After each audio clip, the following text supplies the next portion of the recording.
los seminaristas Carlo Di Pietro y Raúl Rodríguez, y los compañeros Elena Vacas, Daniel Fortunato y Eduardo Bossati. Compañeros secuestrados y desaparecidos por trabajar para una patria mejor.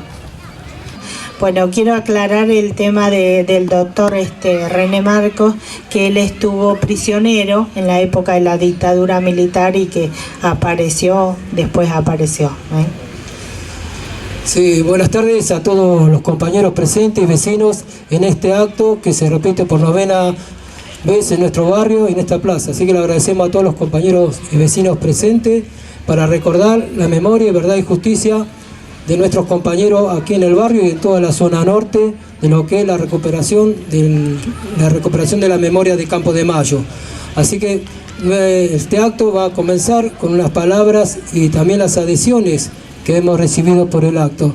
Y también es muy bueno recordar porque este es uno de los pocos barrios que tiene su comisión de la memoria para recordar, y está la historia permanente en nuestro barrio porque cada uno de nosotros estamos construyendo nuestra historia en nuestros barrios y lo estamos haciendo de a poco.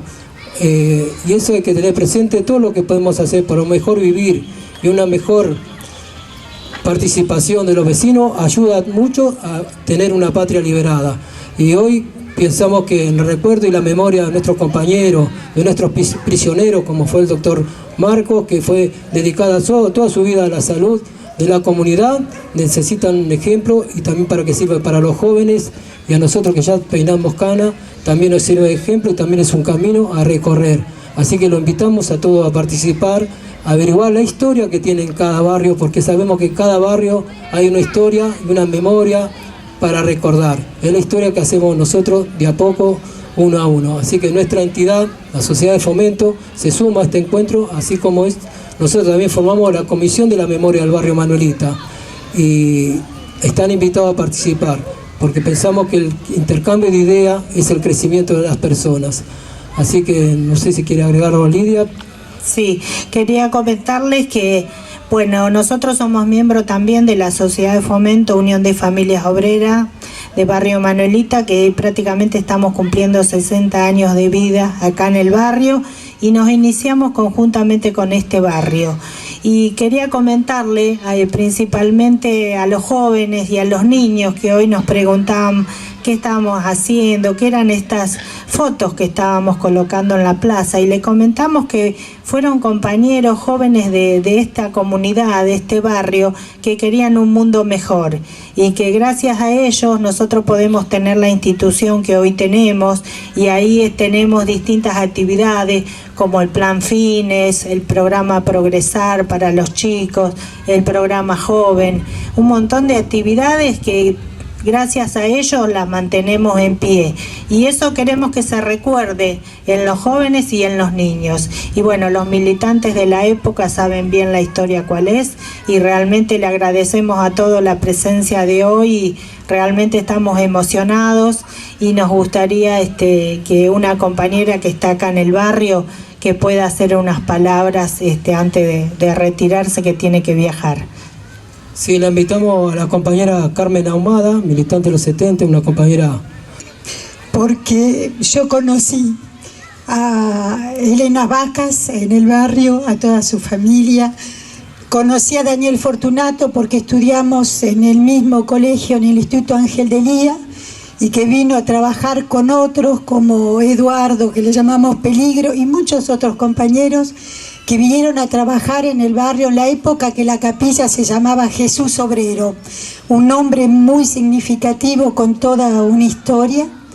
Y bueno, yo en ese momento era catequista en el barrio, conocí muchos chicos. Hoy, claro, ya estamos viejos y es tan lindo ver tanta gente joven. Veo allá que, como dijo Bebita, volveré y seré millones. Yo los veo acá, ya los veo que se multiplica, y creo que es tan importante. Yo cuando me tuve que ir del país, realmente me decía, ¿por qué? Decía, Señor, ¿por qué? ¿Por qué me tenía que ir? Cuando tenía todos mis amigos, mis compañeros. Y bueno, el Señor quiso que efectivamente yo me fui a Francia Ahí nos encontramos con el padre Jorge Adur, que estaba acá, en Pocas, vivía en esta cuadra, y que yo no podía creer. Digo, ¿pero qué estás haciendo acá, Jorge? Digo, yo pensé que estabas en el Roma, el Vaticano. Me dijeron, allá no me quisieron, me mandaron para acá. Y yo digo, no me voy a quedar acá en Francia, no sé hablar francés, no sé nada, ¿qué voy a hacer acá? Yo quiero irme a España, hablan español. Y él me decía, no, Carmen, tenés que quedarte porque hay que hacer conocer a los franceses lo que pasa en la Argentina.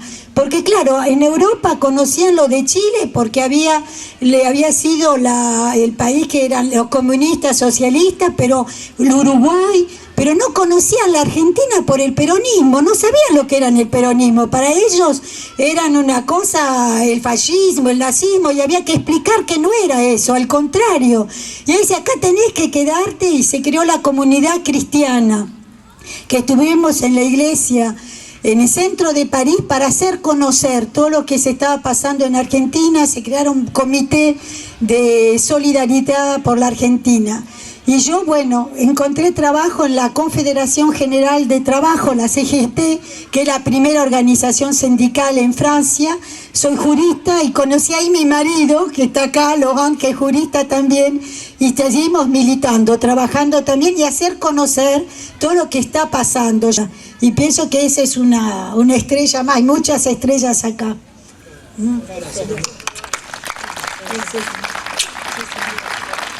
Hola, buenas tardes. Bueno, bienvenidos a todos a nuestra plaza, la Plaza Manuelita. Yo soy profe de una escuela de acá cerca, un par de cuadras, la escuela 19. El año pasado, en el marco del programa Jóvenes en Memoria, coordiné el proyecto de Jóvenes en Memoria de esa escuela. El proyecto se llamó Memorias de Manuelita. Acá tenemos a dos de los jóvenes que han participado.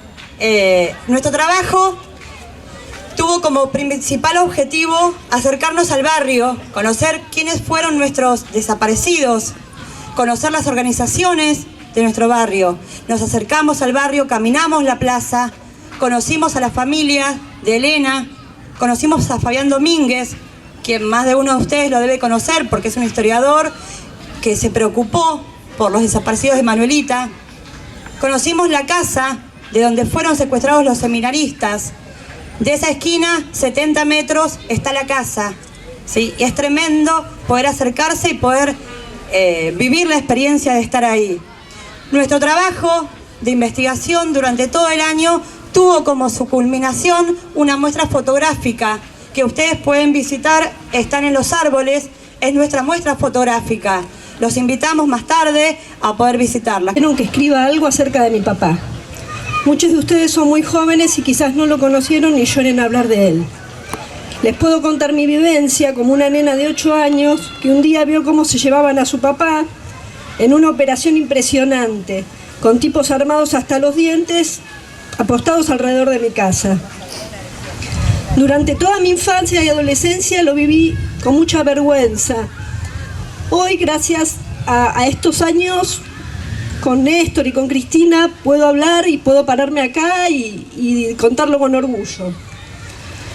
Cuando lo liberaron, después de 10 días, después de que mi familia, amigos, vecinos, pacientes y todo aquel que tuviera una mínima conexión con algún militar conocido movieran cielo y tierra, mi papá nunca volvió a ser el mismo.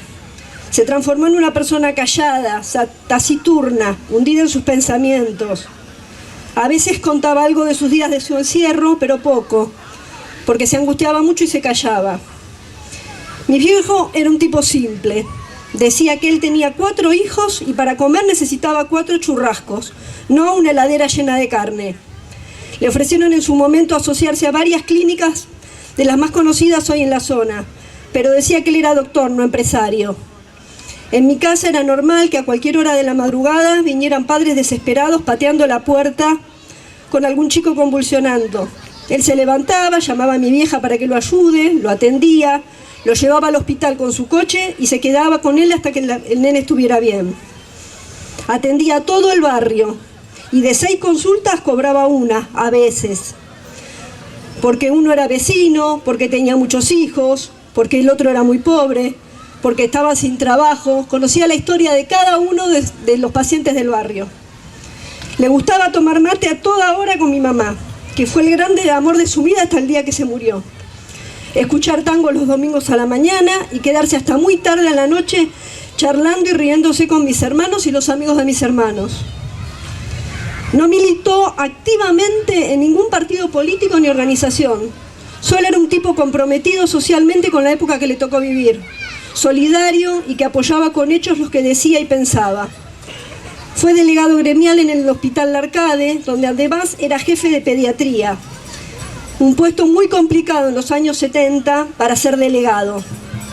Esto no es un dato menor, porque organizó marchas y paros por sus compañeros despedidos, desaparecidos o presos por razones políticas, como el querido doctor Viso. Evidentemente sus días de encierro, maniatado, vendado y tirado en el piso permanentemente, los interrogatorios, torturas, simulacros de fusilamiento que le hicieron, le deterioraron la salud y el alma. Todavía hoy, después de 25 años de su muerte, mis hermanos y yo seguimos encontrando gente que lo recuerda con agradecimiento y amor y nos cuenta alguna que otra anécdota. Recién me pasó con Marcelo Tula. Falleció muy joven, a los 63 años, apenas 14 años después de que se lo llevaron. Nos dejó como herencia muy poca plata, ninguna prestigiosa clínica, pero un pecho ancho de orgullo por lo que fue como hombre, compañero de laburo, padre, esposo, amigo, tío, y un vacío enorme, porque de alguna oscura y perversa forma, mi papá no se murió, nos lo mataron. Gracias.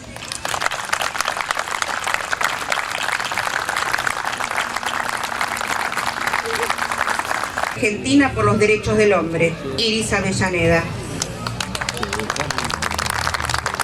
Agrupación vecinal La Patria es el Otro adhiere y acompaña este acto en conmemoración a los compañeros desaparecidos del barrio Manuelita. Para hablar de justicia, justamente, vamos a invitar a los compañeros de la Comisión por la Recuperación de Campo de Mayo. Al pueblo argentino.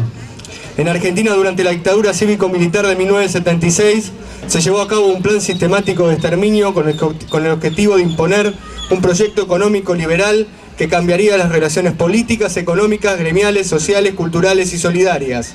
Los sectores dominantes querían rediseñar la sociedad. Para lograrlo, necesitaban reprimir a los sectores populares y construir la figura del subversivo. En pos de ese objetivo es que las Fuerzas Armadas y de Seguridad, con la complicidad y colaboración de sectores civiles y de la Iglesia, instalaron el plan represivo más siniestro de nuestra historia. El aniquilamiento en la Argentina, así como en toda Latinoamérica, no fue casual. El objetivo fue destruir la organización y participación política. Esta destrucción del tejido social fue necesaria para que las clases dominantes impusieran su proyecto de país. El plan sistemático de exterminio de personas y genocidio se llevó a cabo desde el Estado hacia la población y tuvo métodos atroces como el secuestro, la desaparición forzada, la tortura, las violaciones, el robo de bebés, el asesinato y la apropiación de bienes de los desaparecidos. Estos delitos son imprescriptibles por ser delitos de lesa humanidad. La represión estuvo organizada por zonas y subzonas y se dividieron estratégicamente entre las distintas fuerzas represivas para organizar e implementar el terror. Hoy sabemos de la existencia de más de 600 centros clandestinos de detención. En nuestra región, la represión fue ejecutada por el Distrito Militar de Campo de Mayo, poniendo al frente a sus institutos y escuelas militares y ocupando territorialmente la región desde Zárate a San Martín, región que denominaron Zona 4, en la cual fueron más de 7.000 los compañeros secuestrados desaparecidos. Todas las fuerzas de seguridad quedaron bajo su control y en cada distrito instalaron con total impunidad centros clandestinos de tortura y exterminio, inclusive en lugares como en la fábrica Ford.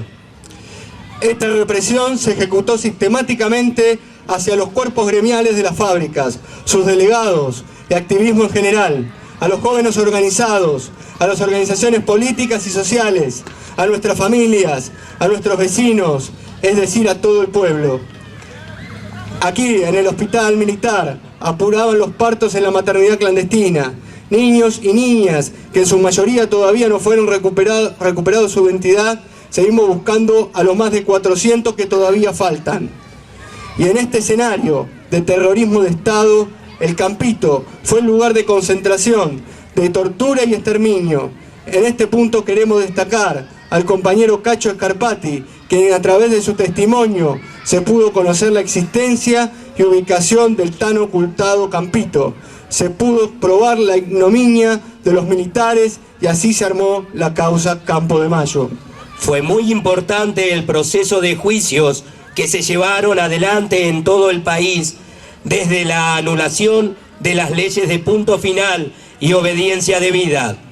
La voluntad y decisión política de los gobiernos de Néstor Kirchner y Cristina Fernández de Kirchner al hacer de los derechos humanos una política de Estado, tomando las banderas y lucha del movimiento de los derechos humanos, de las madres, abuelas, hijos y la de muchos espacios y comisiones regionales, como nuestra Comisión por la Recuperación de la Memoria de Campo de Mayo, de comisiones por la memoria de Escobar, San Martín, La Manuelita, San Miguel, Moreno, José Cepaz, Malvinas Argentinas, de los sindicatos docentes, de las universidades, de los centros culturales, de muchas agrupaciones políticas que han logrado sentar en el banquillo de los acusados a los genocidas y civiles en los distintos tribunales orales del país.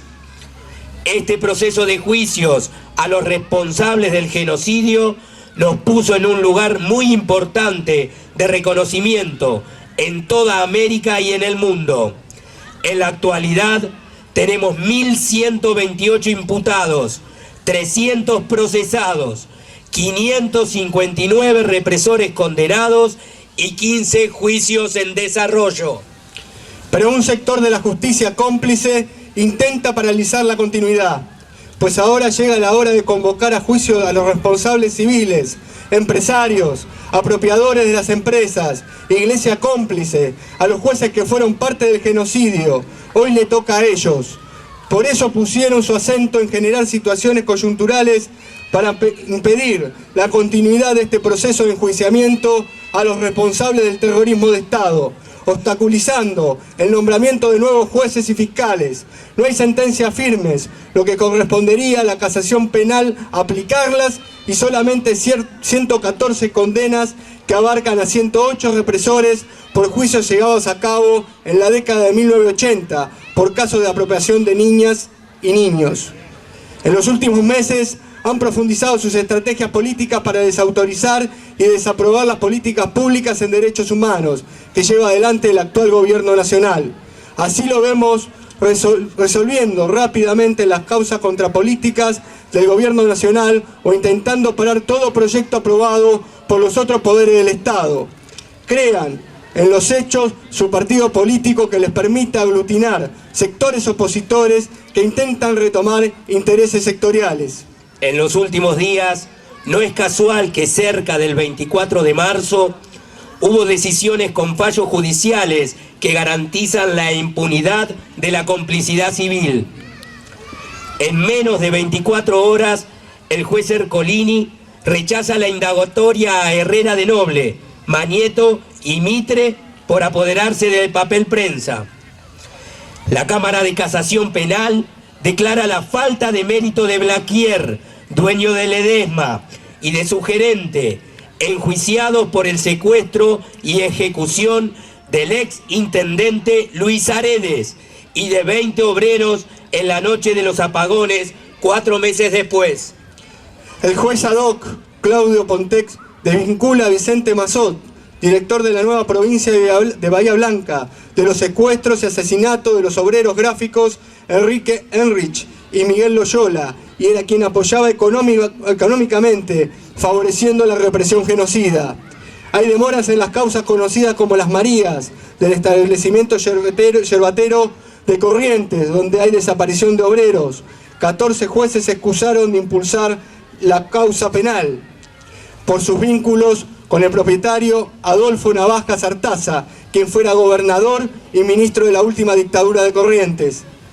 No hay avances ni decisión de nombrar los jueces por el Tribunal Oral de San Martín, donde se ventilan los casos de la megacausa Campo de Mayo, casos que involucran a empresarios de Ford y Mercedes-Benz.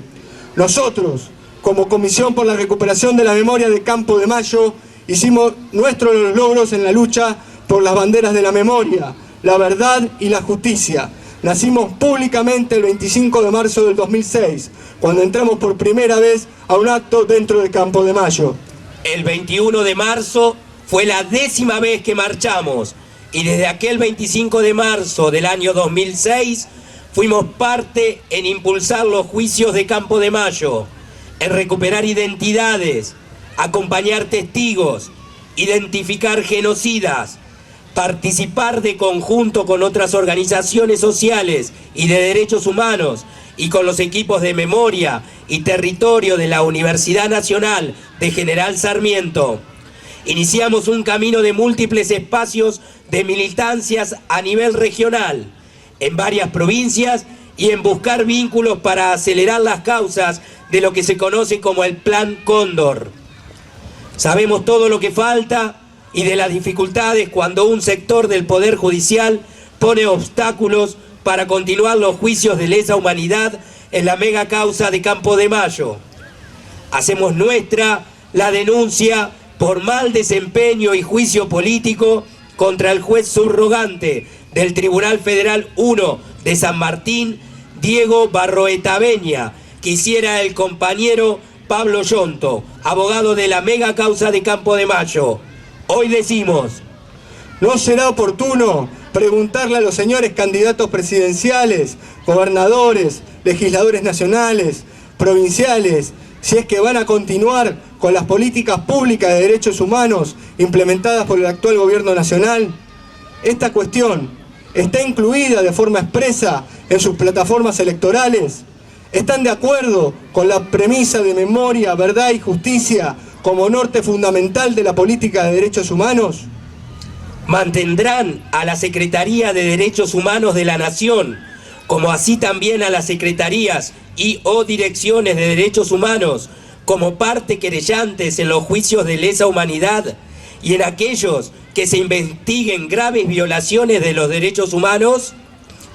¿Cuáles serán sus políticas de gobierno respecto a los sitios de memoria instaurados en todo el territorio nacional? ¿Cuáles serán las políticas respecto a la apertura definitiva de los archivos de todas las fuerzas de seguridad y de los demás organismos e instituciones públicas? ¿No será el momento de exigir a los poderes públicos competentes la investigación de los funcionarios del Poder Judicial que han jurado por las actas de la dictadura militar? ¿No será el momento de apurar los juicios y separar del cargo de los funcionarios judiciales que aún continúan, que rechazaron los habeas corpus presentados por nuestros familiares, nuestras madres, nuestros padres, por la aparición con vida de nuestros compañeros y compañeras? ¿No será necesario impulsar una comisión investigadora para estos señores que asumen sus cargos desde una elección de acuerdos espurios y de sueldos privilegiados, protegidos e intocables por los impuestos que pagamos todos los otros sectores de la sociedad? A todos ellos les decimos que multiplicaremos nuestra voz, exigiendo juicio y cárcel común para todos los genocidas de esta dictadura cívico-militar, para los civiles, empresarios que entregaron a los delegados obreros, a los responsables del poder económico que se beneficiaron con apropiación de bienes y entrega del país, a la iglesia cómplice que bendijo las armas y las picanas. Seguiremos exigiendo apertura de todos los archivos. Aparición con vida de Julio López. Por una ley nacional de un espacio de la memoria en Campo de Mayo. Por la recuperación de la identidad de los 400 niños y niñas que faltan. Por nuestros 30.000 detenidos desaparecidos. por un poder judicial al servicio del pueblo y no de los grupos de poder dominantes. Seguiremos manteniendo las banderas de la memoria, la verdad y la justicia para recuperar la verdadera historia de lo sucedido y poder transformar nuestra nación en un país justo, soberano, solidario y libre, con una justicia democrática al servicio de los intereses del país y no de los sectores de poder. Como dicen nuestras madres, ni un paso atrás. Contra el sector del Poder Judicial, cómplice del terrorismo de Estado, protector de genocidas. Basta de impunidad de esta corporación judicial. Señores jueces de la impunidad, para ustedes también. Nunca más, nunca más. 30.000 compañeros detenidos desaparecidos. ¡Presente! Ahora y siempre. Comisión por la recuperación de la memoria de Campo de Mayo.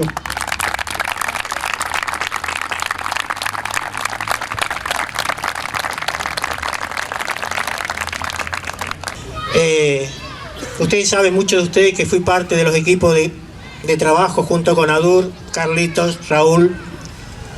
Nosotros éramos una comunidad formada en el 70, 71, 72 en Villa Adelina. Ese lugar se llamaba Nuestra Señora de la Unidad. Yo fui seminarista de esa casa, éramos 15 seminaristas de Nuestra Señora de la Unidad. Y cuando nos planteamos empezar a formarnos desde ese lugar, lo primero que dijimos es, nosotros éramos cristianos, éramos católicos cristianos, pero nosotros asumíamos la bandera de un hombre que para nosotros era un revolucionario, que fue Cristo. Y decíamos, nosotros no podíamos ser menos. Nosotros como cristianos teníamos que sumarnos a las banderas de la revolución en todo el mundo y también en América y en Argentina. Y cuando nos planteamos el primer paso como cristianos era el compromiso, un compromiso fuerte. Los 15 que estábamos allí asumimos que la opción no era solamente la opción por los pobres, sino nosotros ser pobres. Y es así que nos fuimos comprometiendo con nuestras realidades. Ustedes imagínense, si vamos hacia atrás en los tiempos, Jorge Adur fue el primero que reza la misa por Ramos y por Abal Medina, junto con Carlitos, con nuestro curita, el padre Carlos Mujica. Cuando sucede esto, la casa nuestra, la Casa de la Unidad, comenzaba a ser una casa de encuentro de nuestra militancia, de los compañeros, de los chicos, donde había una bandera en ese momento, que salió en este libro que ahora le voy a contar que es el Lucha y Vuelve. En ese momento, el Perón vuelve, era la bandera, y nosotros como seminaristas y como parte de una estructura cristiana decíamos, nosotros no podíamos ser ajenos a lo que estaba pasando en el país. Estoy hablando del 70, 71, 72, donde la casa de Nuestra Señora de la Unidad de Villa Adelina pasó a ser el soporte de muchas organizaciones, sabiendo que la dictadura en ese momento era muy fuerte y también pegaba a todos los sectores, también a nosotros cristianos comprometidos. Dijimos en un momento, nuestro compromiso tenía que ser mucho más allá del lugar parroquial. Tenemos que ir a los lugares donde están los laburantes, donde están los compañeros, donde están los barrios, y tenemos que ir a vivir con ellos. Yo elegí ir a la fábrica, fui delegado en una fábrica de Pilar. Mis compañeros, Carlos, Raúl y otros más, eligieron venir a los barrios a trabajar, a vivir junto con la gente que menos tenía. Vamos a comprometernos muy fuerte, dijimos, vamos a vivir la vida que llevan ellos. Esto llevó a que este grupo de gente que que éramos los asuncionistas, sufrió la represión muy fuerte.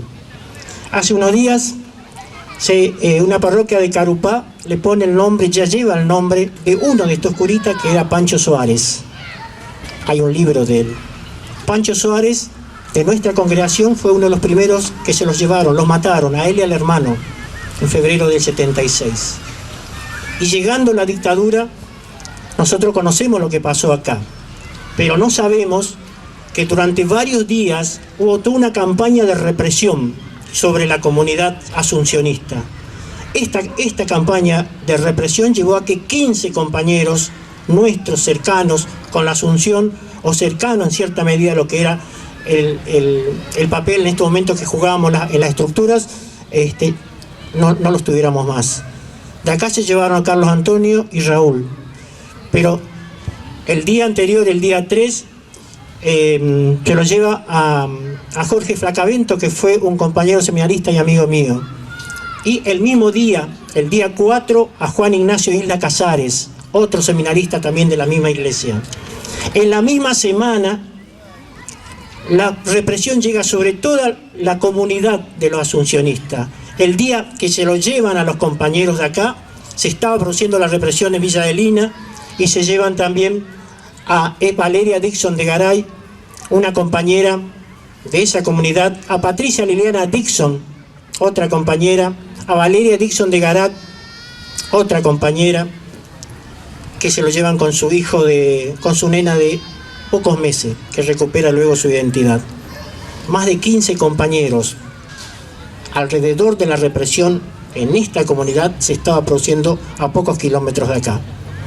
Cuando se lo llevan, cuando lo matan a Pancho, en su misma parroquia, se matan también al hermano discapacitado que vivía con él. ¿Y por qué fue la represión? Porque en esa comunidad se reunía la JP de las regionales, porque allí él era parte de esa estructura, y porque lo único que le decían, el compromiso tuyo, que pasó a ser un compromiso político, no podía ser. Cuando se acercan a las comunidades también nos dice lo mismo. Yo, que era delegado de una fábrica, era la JTP, es decir, era parte de la estructura de las JP regionales en ese momento. En mi caso, fui preso político, estuve 6 años y medio, me salvó mi obispo porque estaba a punto de ser desaparecido también. Pero digo, en ese marco de represión de lo que fue en ese momento, todavía nos falta saber mucho lo que ha pasado. Porque así como ya en ese momento, y hoy cuestionamos a la iglesia cómplice, a esa iglesia que fue parte de la estructura de poder, y que hoy en Campo de Mayo decimos que fueron los capellanes que bendecían las armas y las picanas, también existió esa otra gente. También existieron los romeros, también existieron muchos de ellos que se jugaron como Aduri, como los curitas de acá, los seminaristas. Y ellos decimos que eran la verdadera iglesia, la iglesia comprometida, la iglesia que decíamos nosotros que es la verdadera iglesia, aquella que hace 2000 años atrás cambió un sistema. Es mucho lo que nos falta. Lo que estamos trabajando en la Comisión Campo de Mayo, decimos que hemos avanzado mucho en estos últimos años en lo que hace a la justicia. Tenemos más de 500 presos genocidas, pero en Campo de Mayo pasaron más de 7.000 detenidos desaparecidos, y tuvimos una maternidad por donde más de 30 de nuestras compañeras tuvieron sus hijos. Muy pocos de estos chicos fueron recuperados, y muy pocos de los genocidas de Campo de Mayo están presos. Pero no solamente los altos mandos. Nosotros decimos, para que se armara la estructura de poder que fue la dictadura, siempre decimos, no fue una dictadura militar, fue una dictadura cívico-militar. Y lo vemos muy bien en esta región Campo de Mayo. Qué casualidad que Campo de Mayo lo conforman y son parte y ponen el poder para que sea lo que fue después, un lugar de tortura, muerte y desaparición. Los grandes empresarios de la Ford, de la Mercedes-Benz, la iglesia, esa iglesia que nosotros no éramos, son los que dieron lugar a la represión. Tanto así que un grupo importante de esa iglesia es lo que entregaba a nuestros niños ahí en la maternidad. Ellos todavía no fueron convocados por la justicia. Y qué casualidad que hoy los jueces, que son parte también de ese poder, de a poco lo están liberando a los que pudimos llevar preso. Y no están avanzando sobre los juicios.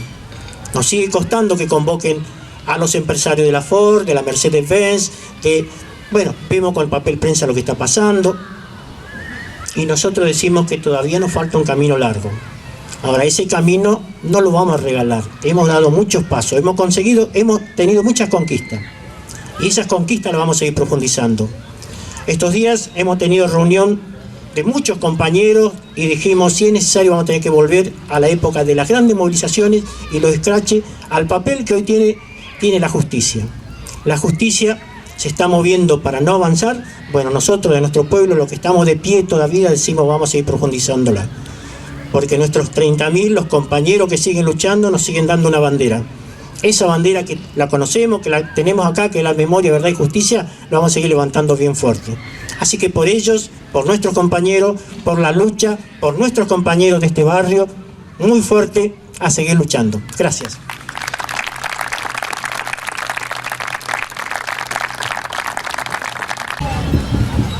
Buenas tardes, compañeras y compañeros. La que fue nuestra secretaria general de la CETERA, Estela Maldonado, siempre nos decía que hacer memoria no era recordar, era recordar también, pero era traer al presente aquellos sueños, aquellas luchas de los compañeros, hacer de la memoria historia viva. En este sentido, y siguiendo las políticas que nos dimos al interior del SUTEBA en materia de derechos humanos, es que nosotros, como trabajadores de la educación, como trabajadores, estamos en cada marcha, estamos en cada acto, estamos en cada escuela, recordando no solo a los compañeros y compañeras, recordando también lo que fue el genocidio, lo que fue esta parte de la historia, para que justamente hacer una pedagogía del nunca más. Nosotros no queremos, que nunca más suceda lo que nos sucedió durante los años negros de la dictadura. Y en este sentido, quiero comprometernos, nosotros como sindicato, como trabajadores aglutinados dentro de la CTA, quiero comprometer al SUTEBA General Sarmiento y a la regional de la CTA, y hasta mis compañeros que por supuesto me van a apoyar, y a decirle a la compañera de la secundaria 19 que acá estamos. Esto que ustedes dicen, que a 70 metros tenemos la casa de los compañeros, acá estamos, compañera, para ir a marcar, para ir a marchar y para ir a decirle a cada uno de los integrantes de este barrio que acá hubo una cantidad de compañeros y compañeras que lucharon para que este barrio sea lo que hoy es. Vamos por eso, compañeros, junto con la Escuela 19, comprometo al SUTEBA y a la CTA para marcar cada espacio, cada plaza, cada casa, cada calle que nuestros compañeros y compañeras detenidos y desaparecidos estuvieron. Acá estamos, nosotros no bajamos los brazos, estamos en cada plaza, estamos en cada escuela, estamos en la marcha y por supuesto llevamos la bandera y los sueños de nuestros compañeros en la lucha, en nuestros sueños, en nuestras marchas y cada vez que un maestro o un profesor como la compañera hace lo que hace con Jóvenes Sin Memoria o no. Nosotros estamos acá para luchar por la memoria, que es nada más ni nada menos que luchar por la patria grande y por nuestro futuro. Muchas gracias, compañeros.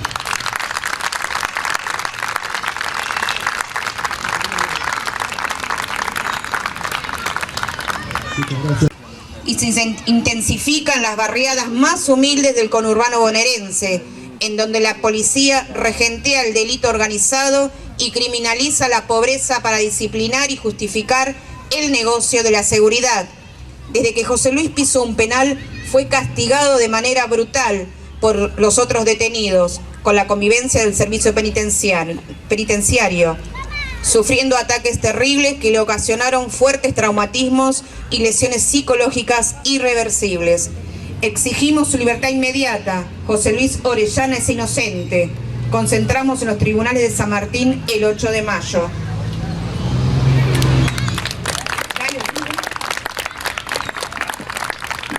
Miguel, que es muy importante este tipo de celebraciones, justamente para que no quede en la generalidad de 30.000 compañeros desaparecidos únicamente, sino que podamos ponerle nombre y apellido a estas historias. Esta historia de 30.000, más de 30.000 héroes que tuvo la patria, sí, pues no eran solamente compañeros, sino que pasaron a la historia por ser héroes, ¿sí?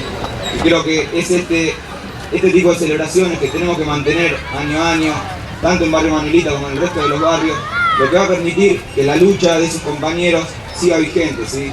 Que la lucha de esos compañeros no se olvide y que la lucha de esos compañeros sea conocida por todos los vecinos, porque como hablaba la compañera Cintia de la Agrupación Patria, como ya hablaron otros oradores, es muy importante que esto sea conocido, ¿sí?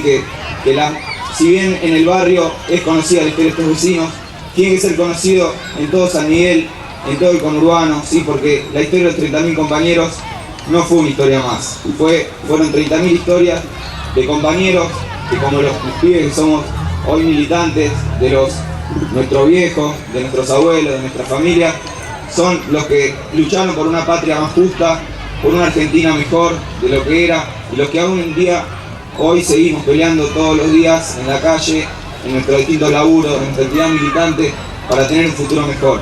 Y ayuda también este tipo de celebraciones al marcar a San Miguel dentro de lo que es la política de derechos humanos a nivel nacional, ¿sí?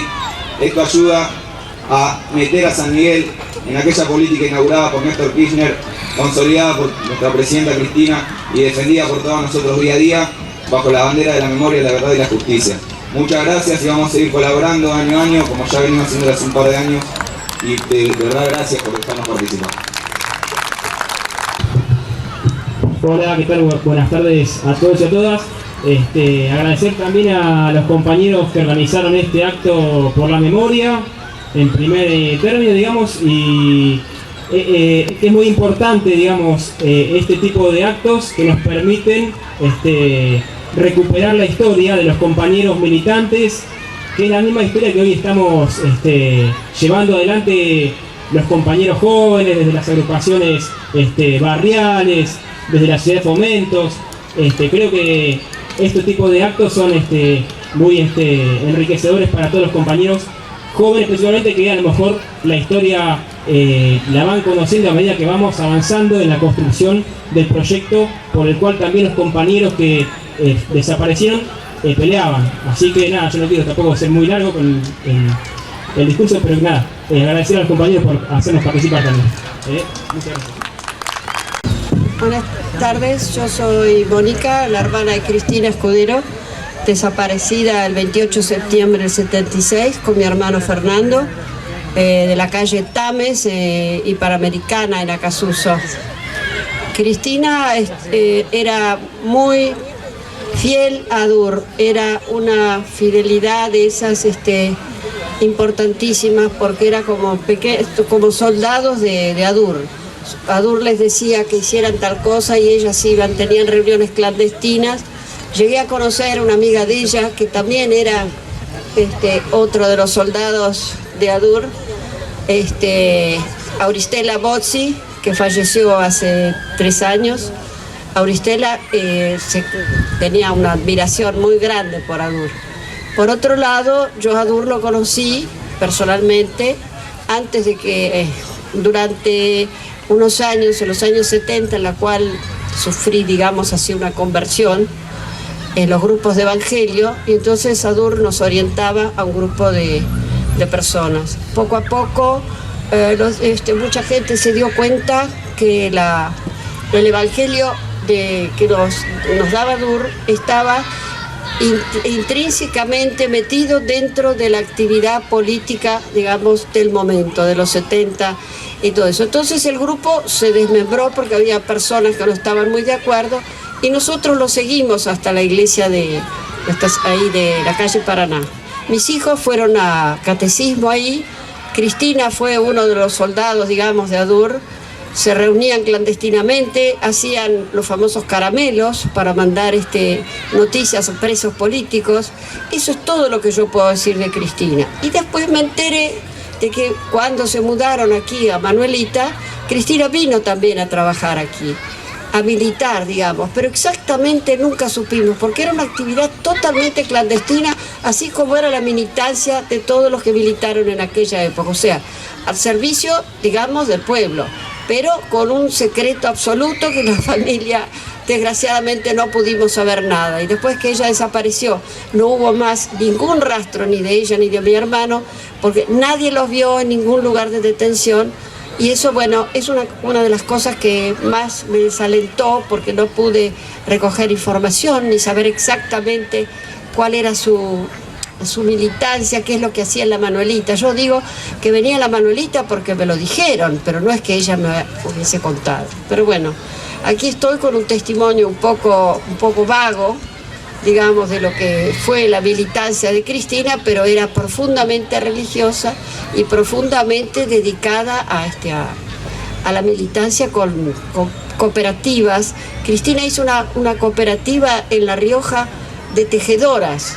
Cristina iba a La Rioja, les daba la lana, y estas personas, estas señoras, digamos así, de alguna manera tejían, y después Cristina lo vendía en su local en Libertador, que ya tenía un local de antigüedades, de donde se llevaron a mi hermano Fernando. Tengo una anécdota, para terminar, muy chiquita.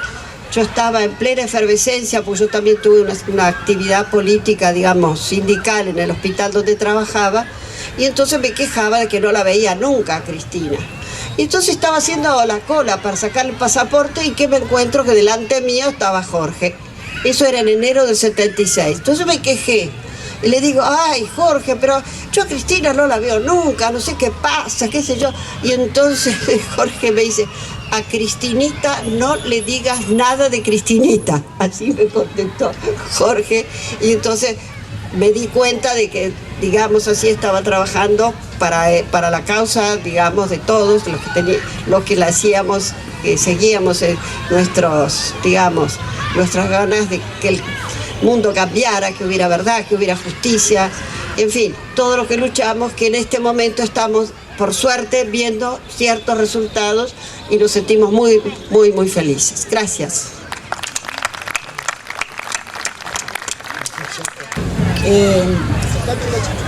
Ahí estoy bien, sí. Bueno, buenas tardes. Yo pertenezco a la comisión de ex detenido desaparecido de José Cepaz.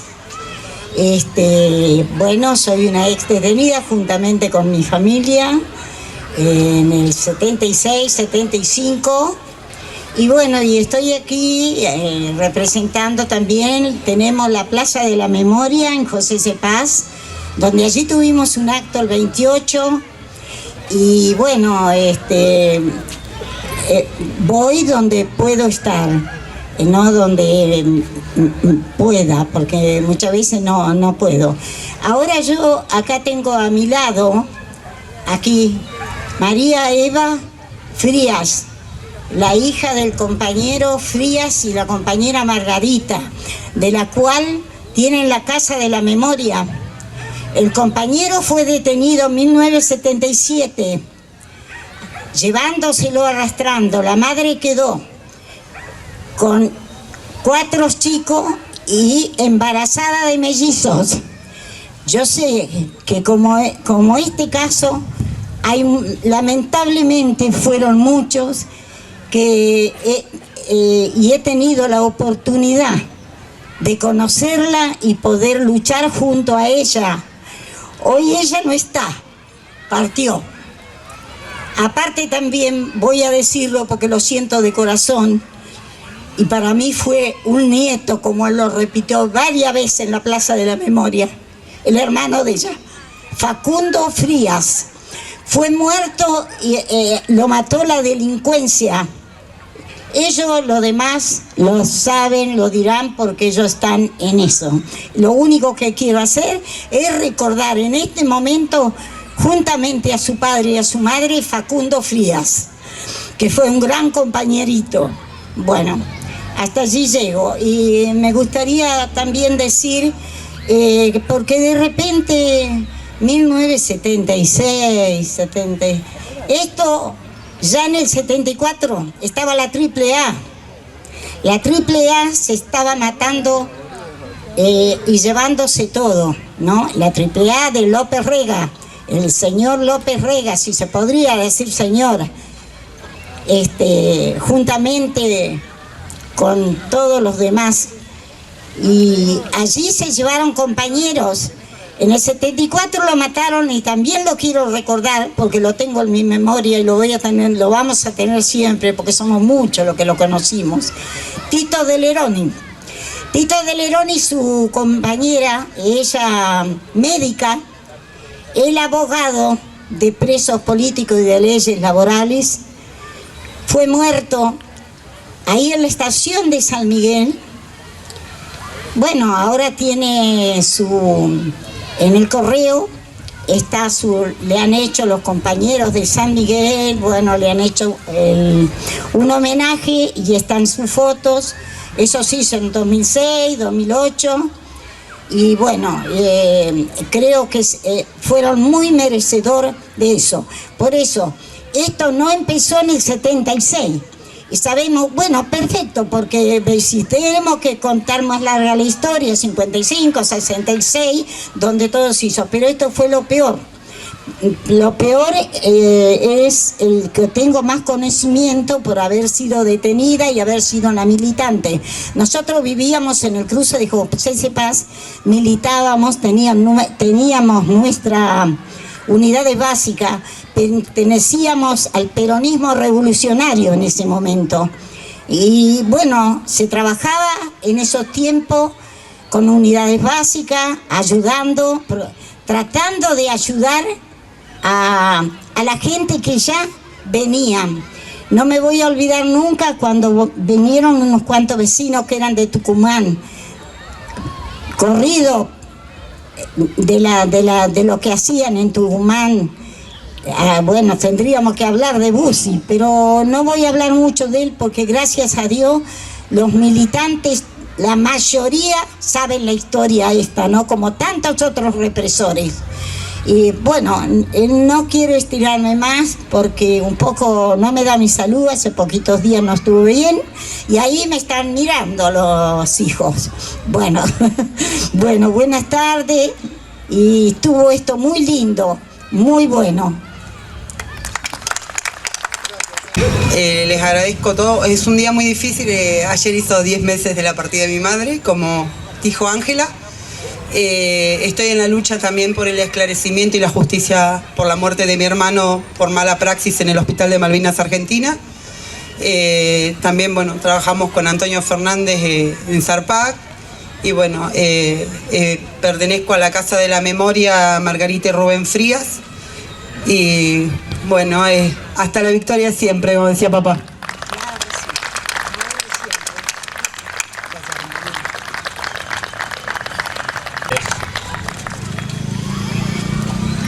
El cuento lo escribe Ricardo Di Mario. Ricardo Di Mario transitó también por este barrio. El cuento se llama IA, dedicado a la memoria del padre Adur y a los seminaristas desaparecidos en el barrio Manuelita de 1976. Como dijo Antonio, y en esto a muchos de aquellos seminaristas y sacerdotes que trabajaban por el mensaje de Cristo en su momento, transmitir ese mensaje cristiano, por esa iglesia, que no es la misma iglesia que pedimos que se juzgue en este momento. El cuento comienza así.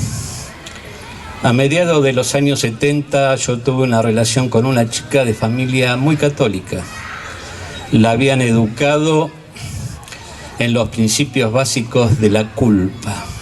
Su timidez le hacía estar casi todo el tiempo con la mirada hacia el piso. La verdad que no recuerdo cómo nos vimos la primera vez, pero creo que tuvo que ver con la fiesta de una amiga en común. Sí, ahora recuerdo. Ella estaba ayudando a colgar unos globos, parada sobre una silla, y yo llegué justo para ver sus piernas muy bien delineadas, apenas velludas. Vestía una pollera levemente corta por arriba de la rodilla y zapatos al tono. En mi recuerdo son blancos, no importa eso.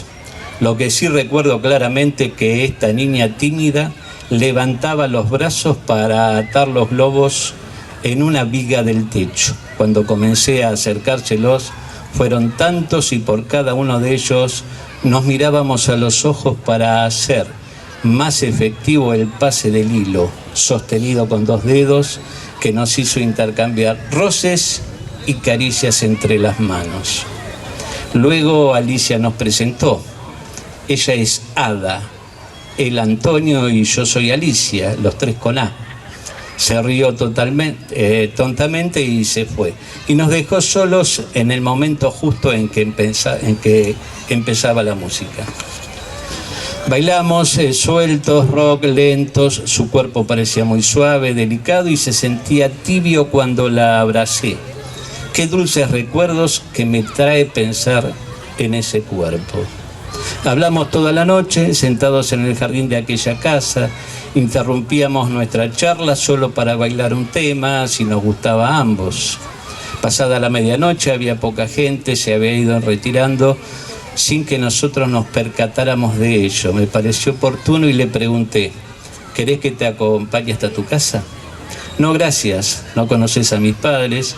Si llego con un muchacho va a pensar cualquier cosa, dijo y le volvió la timidez que había notado a primera vista.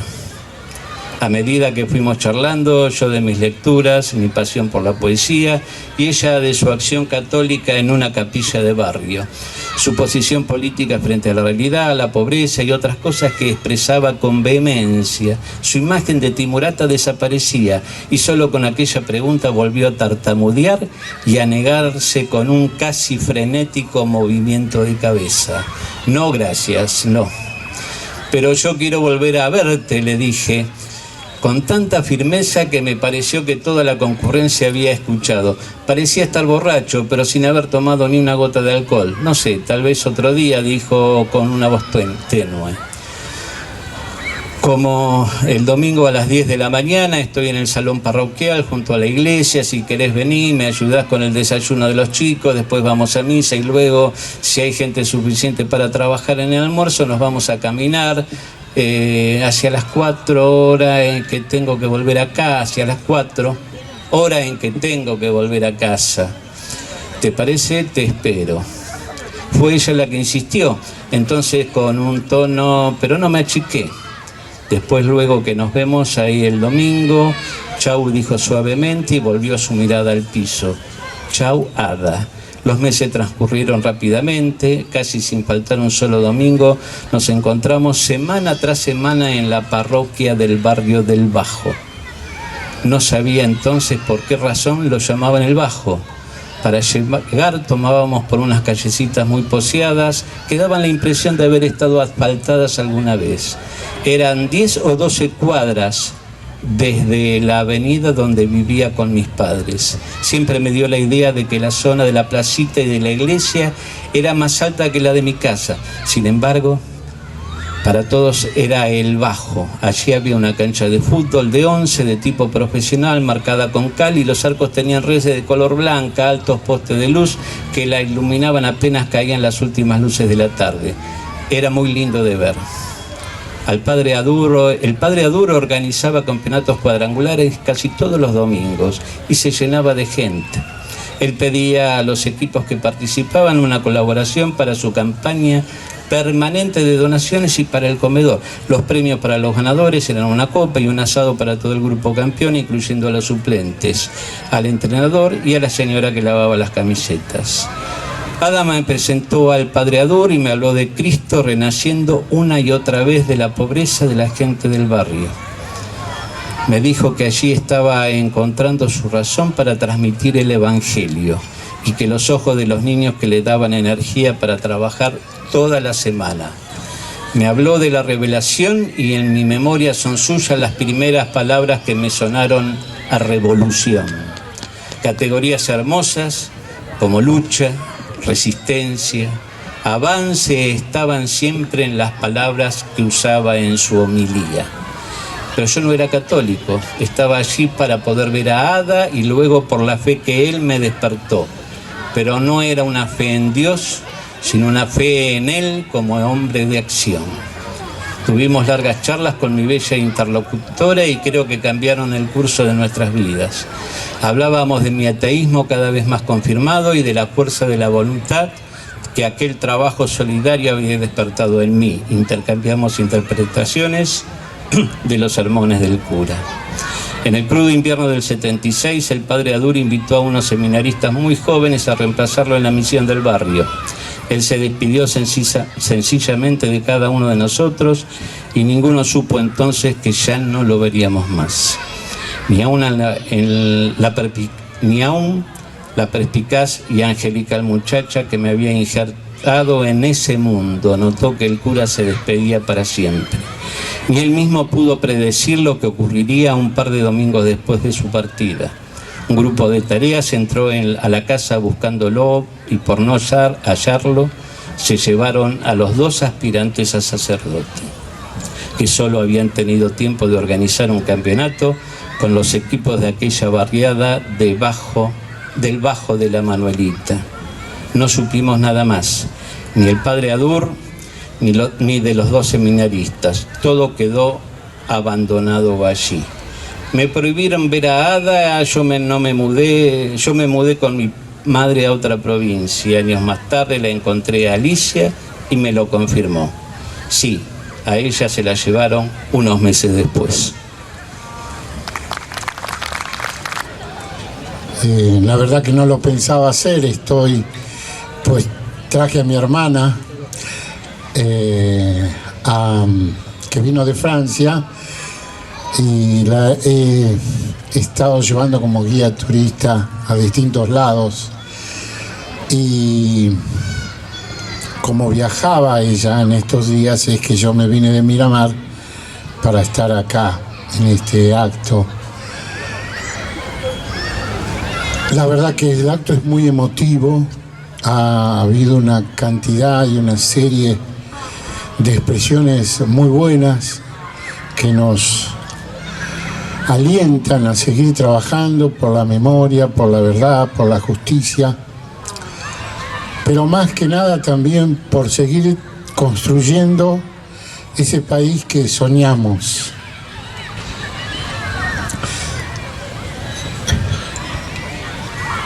Que Jorge soñó,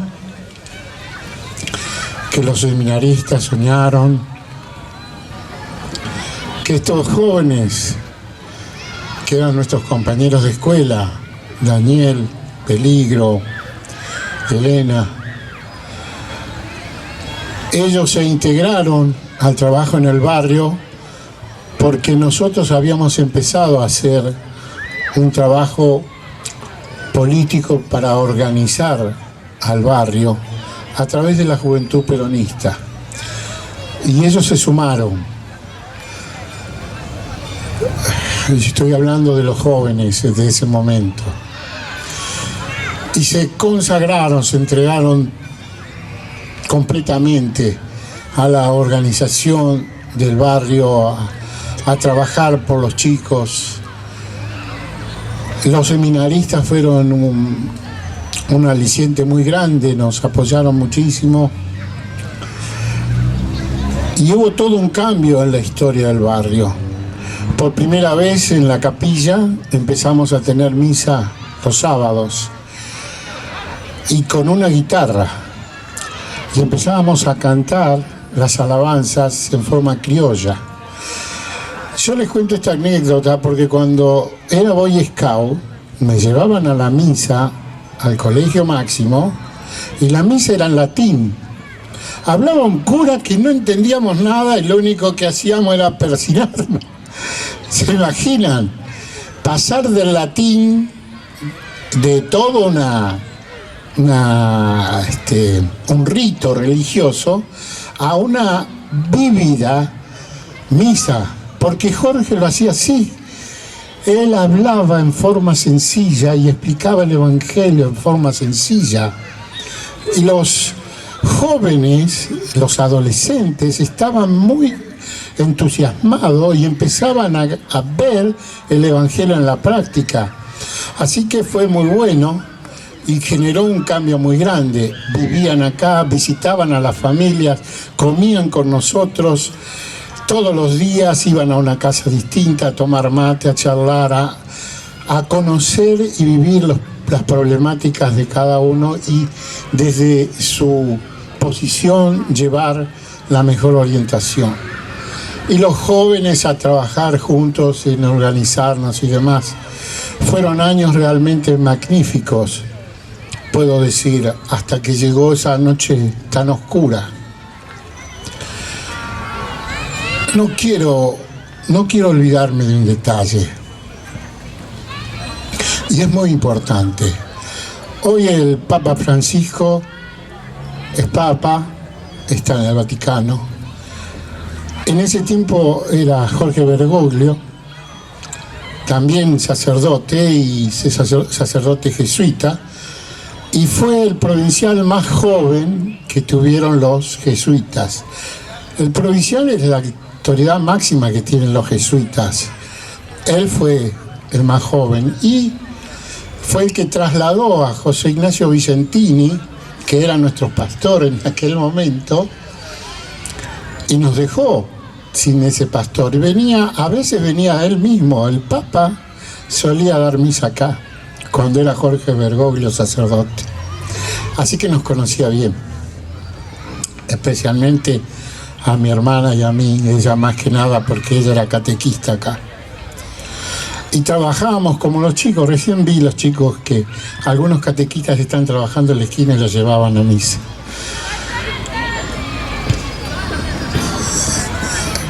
Jorge, cuando lo trasladó a José Ignacio, no se imaginó que iba a venir Jorge Adur. Y Jorge Adur cambió la historia de la Iglesia Católica de Manuelita en aquellos días. Por eso me duele mucho a veces cuando escucho la iglesia. La iglesia no es algunas autoridades eclesiásticas. La iglesia somos todos. Que algunas autoridades eclesiásticas, no todas, algunas, fueron partícipe y cómplice de este genocidio que nos tocó vivir, es real, pero no todos estuvieron allí. Por eso tenemos nuestros mártires en la iglesia, así como los seminaristas, así como los otros sacerdotes que fueron desaparecidos, así como el obispo de La Rioja. Tenemos mucha gente de la iglesia que no participó de este último para siempre. Nunca más vamos a tener otra vez un golpe militar que derroque esta democracia. Me toca cerrar este acto y yo les quiero decir que está muy bien que conmemoremos años a años, pero también que todos los días pongamos nuestro granito de arena en hacer conocer la verdad, en ir detrás de la justicia y no olvidarnos de lo que pasó, enseñándole a los chicos, a los jóvenes y también a los grandes, porque hay un montón de desmemoriados. Hay muchísima gente que no recuerda estos acontecimientos. Así que yo quisiera cerrar este acto, que es un acto político, pero de conmemoración de desaparecidos y desaparecidos religiosos. Así que voy a cerrar con un ruego, con una oración, con un clamor a Dios. Padre Santo,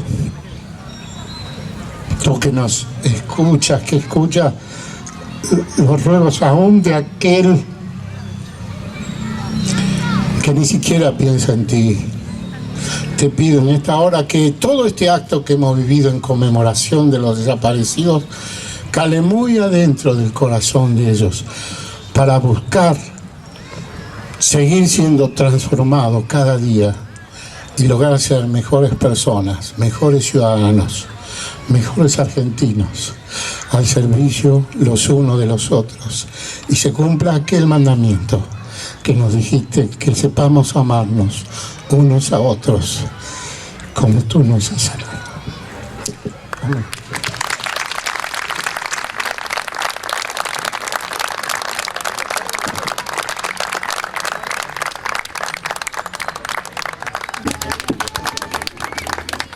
Bueno, buenas tardes compañeras y compañeros. Disculpen la llegada a esta hora, pero estuvimos todo el día de ayer y todo el día de hoy reunidos 155 abogadas y abogados y fiscales en causas de lesa humanidad en la ex ESMA para, bueno, tratar de empujar las causas mejor, porque hay muchas dificultades. El Poder Judicial, como saben ustedes, no es precisamente un poder judicial muy democrático, todo lo contrario. Es un poder judicial que tiene en la mayoría de sus estructuras una columna vertebral de jueces muy antipopulares, muy antidemocráticos, y son solo pocas excepciones las que se salvan de lo que viene ocurriendo hace muchísimo tiempo en el Poder Judicial. Poder Judicial que, como ustedes saben, hace unos años, desde el gobierno, desde la presidenta, se trató a través de 6 medidas muy pequeñas, se trató de empezar su democratización, y sin embargo el propio Poder Judicial trabó esa democratización. Para que quede muy claro, porque es algo que no nos cansaremos de decir, es el único poder en la Argentina, los jueces, los que resuelven las cuestiones de ustedes, tanto de cuestiones laborales, de cuestiones civiles, de divorcio, de familia, y por supuesto las causas de lesa humanidad, donde se investigan los autores de, entre otros, los hechos que terminaron con la vida y que llevaron adelante el terrorismo de Estado. Son jueces que no son electos por el poder popular, por el voto popular. Los jueces no los votamos nosotros no votamos a los jueces, sin embargo, ellos llegan a esos lugares y permanecen de por vida, son jueces de por vida. Por eso tenemos un miembro de la Corte que tiene hoy 96 años, que hace rato se tendría que haber jubilado, pero claro, como entre otras cosas le gusta el sueldito, porque gana cerca de 180.000 pesos por mes, son parte de un gran problema que tenemos en la Argentina. Ahora, para ir concretamente a la cuestión por la que ustedes están haciendo este acto y al cual desde ya adherimos, hemos venido con la compañera Adriana Taboada, que también ha estado en las jornadas. Ella es psicóloga, pero además una compañera que está ayudando en las pericias médicas, psicológicas y médicas a los genocidas, porque hoy los genocidas están planteando: tengo problemas de salud mental, tengo problemas de salud física, por lo tanto quiero ir a mi casa, no quiero estar en la cárcel, y han encontrado ahí un mecanismo para lograr zafar unos cuantos. Entonces estamos con la colaboración de un equipo médico y de psicólogos, examinándolos para comprobar que muchos de esos personajes mienten. Van a los exámenes médicos, simulan, y con eso están tratando de zafar. Pero bueno, yendo específicamente a la lucha de ustedes por la memoria, la verdad y la justicia aquí en el barrio, formamos parte, digamos, de quienes llevamos adelante algunas causas relacionadas con compañeras y compañeros que militaron en este barrio, que abnegadamente vinieron hasta aquí desde distintos lugares del territorio a hacer trabajo social, a hacer trabajo inclusive vinculado a sectores de la iglesia progresista, y que hoy están desaparecidos o desaparecidas.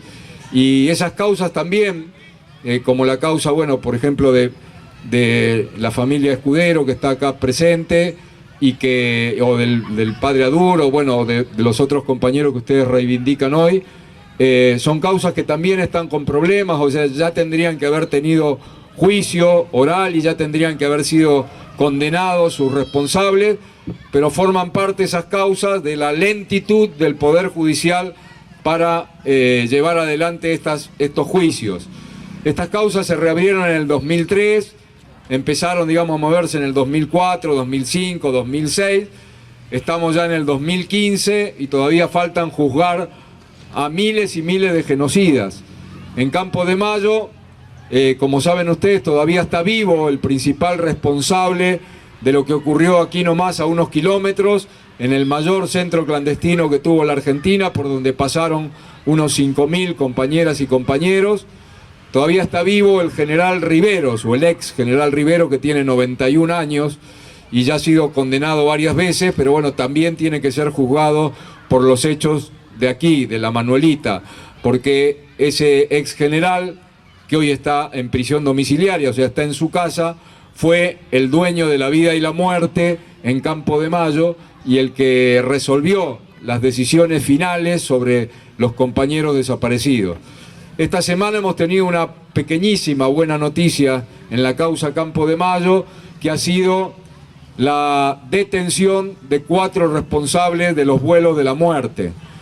4 oficiales del ejército que estaban a cargo del batallón de aviación militar de Campo de Mayo.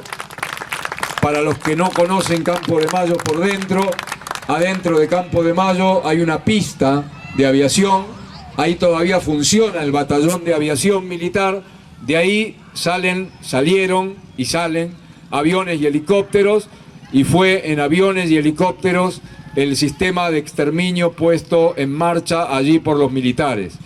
Y por primera vez, después de muchos años, fueron detenidos 4 oficiales del ejército. Lamentablemente la jueza los mandó a los 4 a prisión domiciliaria, no nos dio bola con nuestro reclamo de que aún no estando en juicio, porque falta para ser juzgado, recién se los acaba de detener y de indagar, ninguno de los 4 quiso hablar, pero entre esos 4 personajes, por ahí alguno leyó o vio en la tele o escuchó por radio, que había uno de apellido Devoto, que era oficial de inteligencia del ejército, piloto, y que estuvo hasta hace 1 año y medio como asesor del gobierno de La Sota, que inclusive el jueves, el miércoles, cuando lo detuvieron, de La Sota sacó un comunicado en Córdoba manifestando su sorpresa por la detención de Devoto, y en un párrafo dijo: yo que he sido siempre defensor de los derechos humanos, estoy sorprendido, pero bueno, que sea lo que la justicia disponga.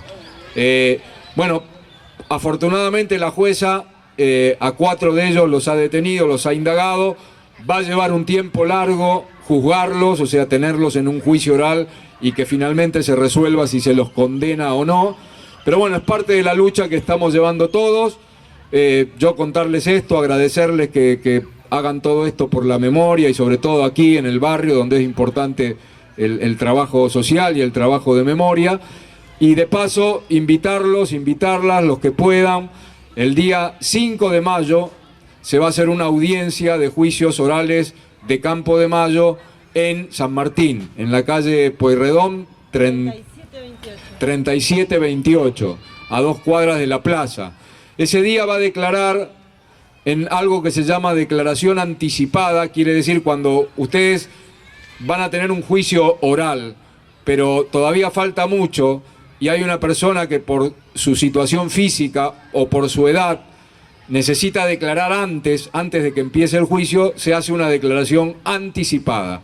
Esto es lo que se va a hacer el día 5 de mayo a las 9 de la mañana con Sara Ludmer de Steinberg, una madre de Plaza de Mayo que tiene ya 90 años, que está bastante flojita de salud, y que hemos pedido que declare. Sara, para que los más veteranos por ahí se van a acordar de ella, Sara y su esposo, que ya murió, tienen un hijo desaparecido, Luis Steinberg, que era un colimba que hacía la colimba acá en el colegio militar.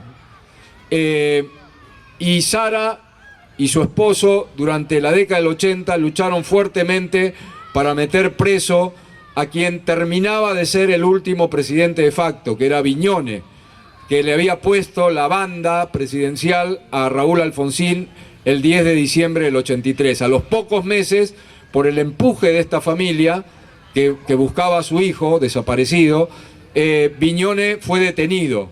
Y aquel hecho causó impacto porque, bueno, Viñone venía recién de entregar la banda presidencial.